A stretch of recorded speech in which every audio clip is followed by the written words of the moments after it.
Motor development in childhood. Students, आज का हमारा विषय है बाल्यावस्था में गतिवाही विकास। पहले हम ये जान लेते हैं कि मोटर स्किल्स कहते किसे हैं। मोटर स्किल्स जो है बोन स्ट्रक्चर के मूवमेंट्स और एक्शंस को कहा जाता है, गतिविधियों को कहा जाता है, और इसमें नाड़ी केंद्र, नाड़ियाँ, पेशियाँ और इन सब की समन्वित क्रिया के माध्यम से दैहिक गतियों पर नियंत्रण किया जाता है। टिपिकली मोटर स्किल्स को दो कैटेगरी में रखा जाता है, gross motor skills and fine motor skills. Gross motor skills स्थूल गतियाँ और फाइन मोटर स्किल्स सूक्ष्म गतियाँ। जैसा आपको इनके नाम से समझ में आना चाहिए कि ग्रॉस मतलब बड़ी जो गतिविधियाँ होंगी, फाइन में बारीक काम होगा। और हम जितनी भी गतिविधियाँ करते हैं, जितने भी क्रियाकलाप करते हैं, उसमें ये दोनों स्किल्स मिलजुल कर काम करती हैं। इन दोनों में तालमेल होने के कारण हम कोई भी कार्य संपन्न कर पाते हैं। बच्चों में जो मोटर स्किल्स डेवलप होनी शुरू होती हैं वो जिसे हम कहना चाहिए वॉलंटरी कंट्रोल, ऐच्छिक जो कंट्रोल बच्चे सही तरीके से कर पाते हैं वो बाल्यावस्था में दिखाई देता है। ऐसे तो जो शैशवावस्था में भी बच्चे जैसे चलना सीख रहे हैं, खड़े होना सीख रहे हैं, लेकिन अभी वो कोऑर्डिनेशन उतना परफेक्ट नहीं होता। लगभग 3 से 5 साल की जो आयु है वो मोटर स्किल्स के लिए बहुत क्रूशल होती है, और इस समय जो बच्चे का विकास है उसमें बहुत तेज़ी से अंतर देखने में आता है। बचपन में ही जो मोटर स्किल्स में जो डेवलपमेंट हो रहा है उसको जेंडर डिफरेंस प्रभावित करता है। एक मेल फीमेल चाइल्ड के जो एक्टिविटीज़ हैं उनमें अंतर देखने में आता है। जैसे जो बॉयज़ होते हैं वो ऑब्जेक्ट कंट्रोल और ऑब्जेक्ट मैनिपुलेशन, जिसमें कि ग्रॉस मोटर स्किल्स इन्वॉल्व होती हैं, उसमें ज़्यादा अच्छे होते हैं, बेटर होते हैं। जबकि जिसके अंदर ये काम आते हैं थ्रोइंग, किकिंग या पकड़ना, कैच पकड़ना जैसी स्किल्स आती हैं। जबकि गर्ल्स जो हैं वो मैनुअल स्किल्स जिसमें हाथ से काम करना है, बारीक, उन कामों में ज़्यादा अच्छी होती हैं। मोटर स्किल्स जो हैं केवल हमारी बोन्स की स्किल्स हो ऐसा नहीं है, इसमें हमारी परसेप्चुअल स्किल्स भी इन्वॉल्व होती है, जिसकी वजह से हम यदि प्रत्यक्षात्मक गतिवाही क्रियाएं कहें तो गलत नहीं होगा, क्योंकि बगैर सेंसरी स्किल्स के मोटर स्किल्स इनकम्प्लीट है। जब तक व्यक्ति को अपने वातावरण के बारे में जानकारी नहीं होगी तब तक वो अपनी जो बॉडी मूवमेंट्स है उनको सिंक्रोनाइज नहीं कर पाएगा, या जो स्पेस है उसका यूज़ नहीं कर पाएगा। तो जितने भी क्रियाकलाप हैं उसको करने के लिए उसे अपने सेंसेस पर डिपेंडेंट रहना पड़ता है। और जो सेंसेस बेसिकली मोटर स्किल्स में काम आते हैं उसमें सबसे पहला है विजुअल स्किल्स। देखिए, बगैर देखे कोई भी काम करना बहुत मुश्किल हो जाता है, और आई हैंड कोऑर्डिनेशन या आई फुट कोऑर्डिनेशन, आई हैंड कोऑर्डिनेशन से मतलब जो आँखों और हाथों का तालमेल जो होता है, हम कोई भी गतिविधि कर रहे हैं हम अपनी आँख से उधर देख रहे होते हैं। और जैसे कोई फाइन मोटर स्किल्स में तो आपको आँखों मतलब आई हैंड कोऑर्डिनेशन होना बहुत ज़्यादा ज़रूरी होता है। और इसी प्रकार से आई फुट कोऑर्डिनेशन, बॉल को किक करना है तो आपका ध्यान जब तक बॉल पे नहीं होगा, आपको नहीं पता होगा बॉल कहाँ है, तो आप किक नहीं कर सकते। तो विजुअल स्किल ज़रूरी है। फिर दूसरी चीज़ आ जाती है auditory skill. Auditory skills basically काम करती है कि आपकी जो उसे सुनकर, आप आवाज़ सुनकर जो आप कार्य कर रहे हैं या आपकी जो रिदम मेंटेन हो रही है, वो ऑडिटरी स्किल। जैसे आप इसका एक बहुत अच्छे एग्जांपल मुझे भी याद आया कि जैसे जिम्नास्ट जो होते हैं, आप देखिए आमतौर पर वो पीछे कोई बैकग्राउंड में म्यूज़िक चल रहा होता है जब तो क्या उनकी जो मूवमेंट है वो स्मूथली होता रहता है। तो ऑडिटरी स्किल्स बेसिकली व्यक्ति को गाइड करती हैं एक रिदम मेंटेन करने के लिए। इसी तरीके से टैक्टाइल परसेप्शन, टेक्टाइल परसेप्शन से मतलब है कि आपको जो पकड़ है, अब जो त्वचा से संबंधित जो है कि आप उसको कैसा महसूस कर रहे हैं।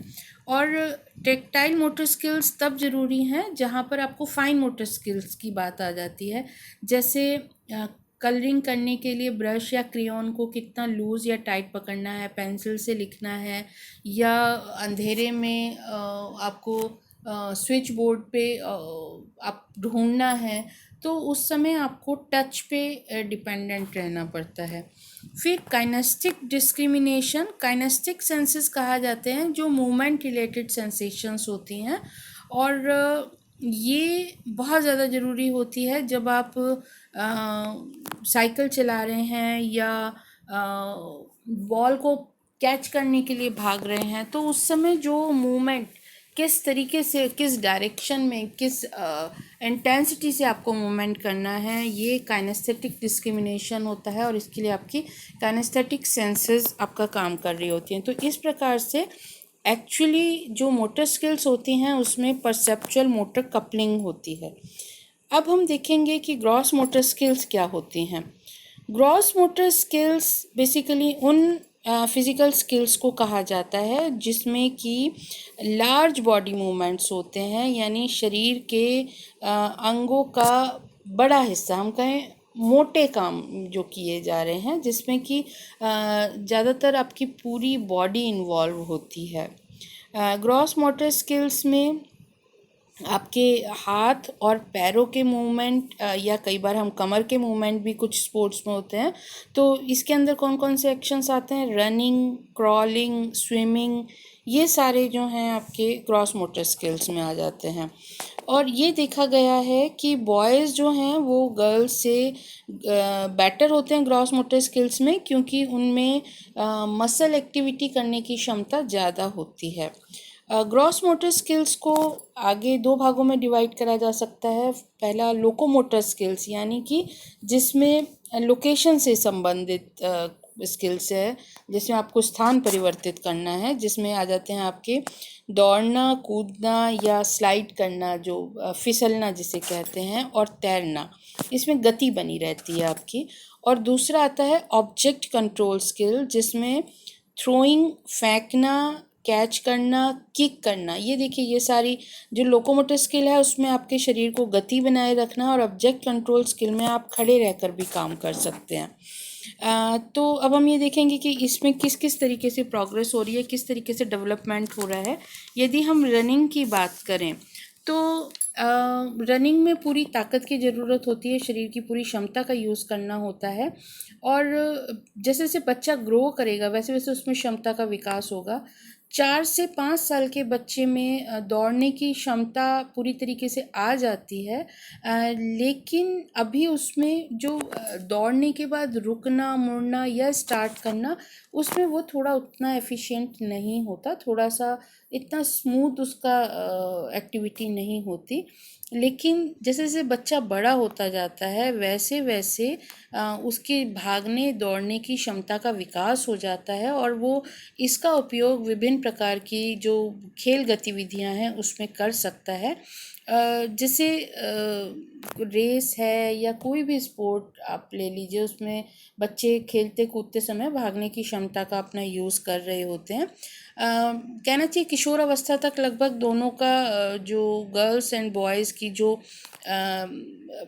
रनिंग कैपेसिटी है वो लगभग बराबर होती है, लेकिन धीरे धीरे जो गर्ल्स की जो परफॉर्मेंस है, जो क्षमता है, वो डिक्लाइन करने लग जाती है, कम होती जाती है। इसमें हम एथलीट्स का एग्जांपल नहीं लेंगे, हम जनरल बात कर रहे हैं जो एक शारीरिक क्षमता की। एथलीट तो प्रैक्टिस करते रहते हैं तो वो थोड़ा सा डिफरेंट केस हो जाता है, फिर भी जो शारीरिक क्षमता मेल की ज़्यादा होती है।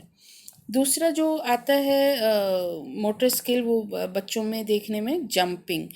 जंपिंग जो आपको सुनने में लग रहा होगा जंपिंग तो सबको आती है, लेकिन ऐसा नहीं है। जंपिंग के लिए बॉडी में एक स्पेशल रिदम और एक लोकोमोटिव स्किल का होना बहुत ज़रूरी है। दोनों पैर एक साथ लेकर कूदना, ये देखा गया है कि लगभग 5 साल के बच्चे में जब जंपिंग एफिशिएंसी प्रॉपरली आ पाती है जब वो अपनी बॉडी को कंट्रोल करते हुए आगे की ओर जंप लगा लेता है।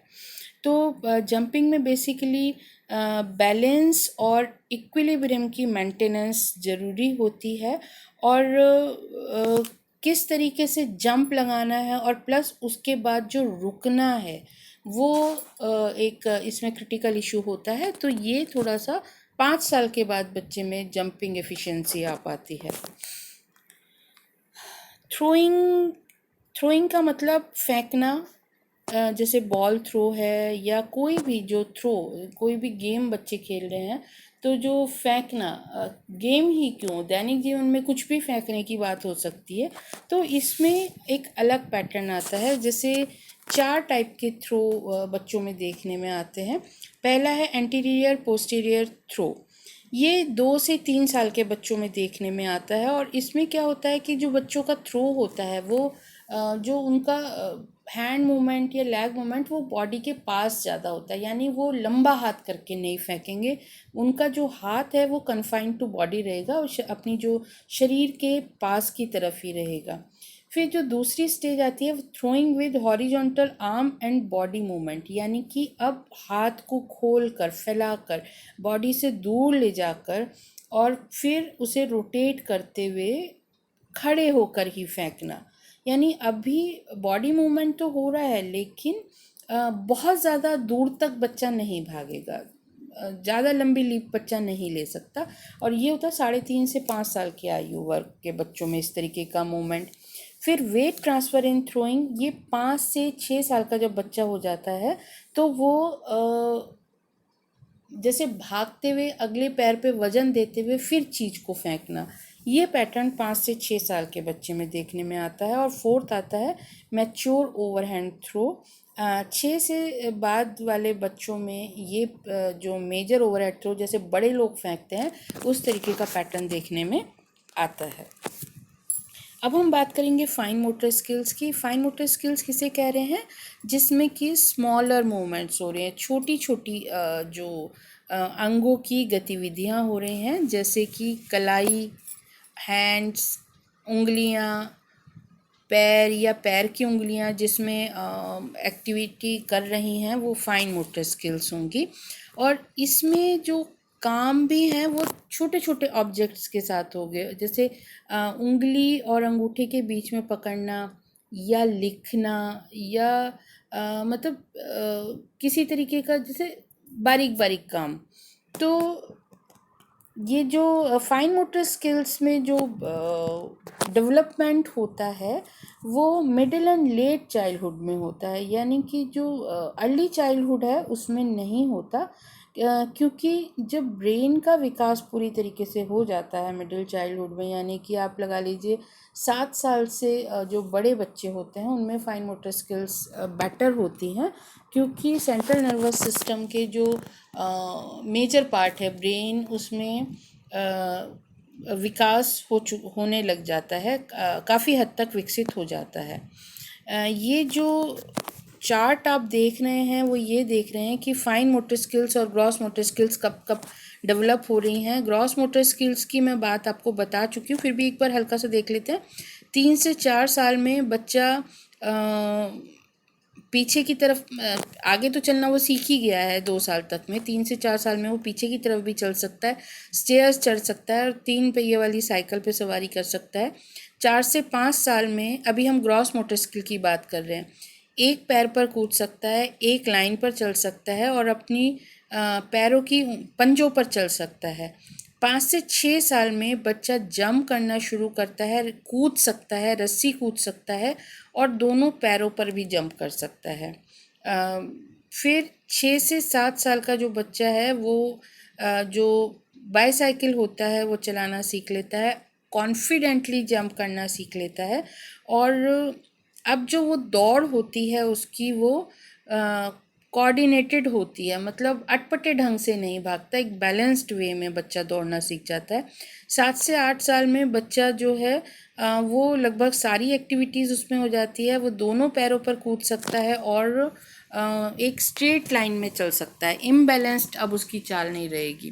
फिर फाइन मोटर स्किल्स की यदि हम बात करें, 3 से 4 साल में जो एक बच्चा होता है, देखिए काम किस तरीके से करना शुरू कर रहा है। अभी वो किताब के पन्ने पलट सकता है, अपनी जो बटन लगाना, जो कपड़ों में बटन लगाना और खोलना कर सकता है, लेकिन काफ़ी टाइम लगता है। क्रेयॉन पकड़ सकता है, और आपने कभी ध्यान दिया हो छोटे बच्चों के क्रेयॉन्स मोटे होते हैं, बड़े और मोटे होते हैं, क्योंकि छोटे क्रेयॉन्स को पकड़ने में अभी वो उतने उनके जो कोऑर्डिनेशन नहीं होता, उतने वो विकसित नहीं होते अभी फाइन मोटर स्किल्स। 4 से 5 साल का बच्चा जो है वो नाइफ एंड फोर्क से खाना खाना सीख सकता है, धागे में मोती पिरो सकता है। 5 से 6 साल का बच्चा नाइफ एंड फोर्क को कॉन्फिडेंटली पकड़ सकता है, पेंसिल अच्छे से पकड़ सकता है। आप ये भी ध्यान दीजिए, स्कूलिंग जो हो रही है, शुरू में बच्चों को डॉट डॉट पे सिखाते हैं, और अब बच्चा पेंसिल पकड़ के अपने हाथ से धीरे धीरे अक्षर बनाना सीख लेता है। जॉइंट्स अप राइटिंग, देखिए यही बात मैं आपको बता रही हूँ। 6 से 7 साल में बच्चे का हैंड आई कोऑर्डिनेशन बहुत अच्छा हो जाता है, वो कॉम्प्लेक्स शेप्स ड्रॉ करना सीख जाता है, अपना नाम लिख पाता है, और सेंटेंसेस फ्रेम करना, लिखना सीख जाता है।